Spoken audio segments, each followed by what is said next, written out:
คุณโอ้ยลูกโอ้ยขึ้นมาสาเด้อลูกน้อยสงสารขอกลับมาเด้อ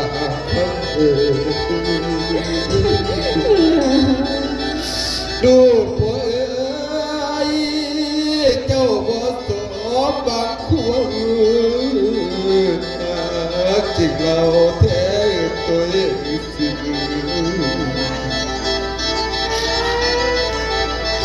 ลูกพ่อเอ๋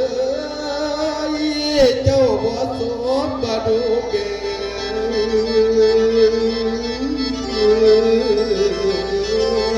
สัตว์บ่แพ้กีฬาโอ้ยคุณเอ๋ยมีความหักบ่สมบัติสามารถตายกันจากแก้วที่ได้มาหักไปลูกพ่อเอ๋ยตายจากพ่อขันเบแก้วจนว่าใจขันเข้าสู่ทำอย่างเศร้าบ่คิดถึงบิดาผู้หักแท้พ่อปานเจ้าลูกพ่อเอ๋ยพ่อดีดาสิขอน้ำกันเอาล่างสาสมเอ้ยกันล่างสวยกันล่าง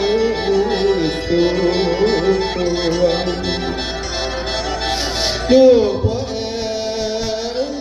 เกิดชาติใดก็ให้ได้เป็นลูกแก้วบิดาเจ้าอีกเด้อ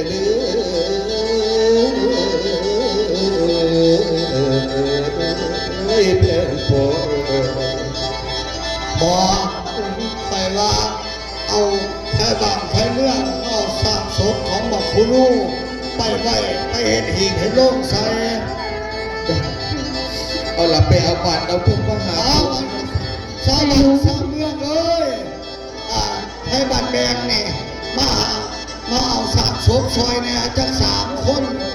เอา3-4 คนผลละมาหาม ไว้เอามา4 คนนี่พอว่าสิได้เลยเอามาให้เนี่ยไม่ได้บักลามาจาก3จาก4เช้าเขา โอ้ยลูกพ่อเอ๋ยนี่หลักน้อ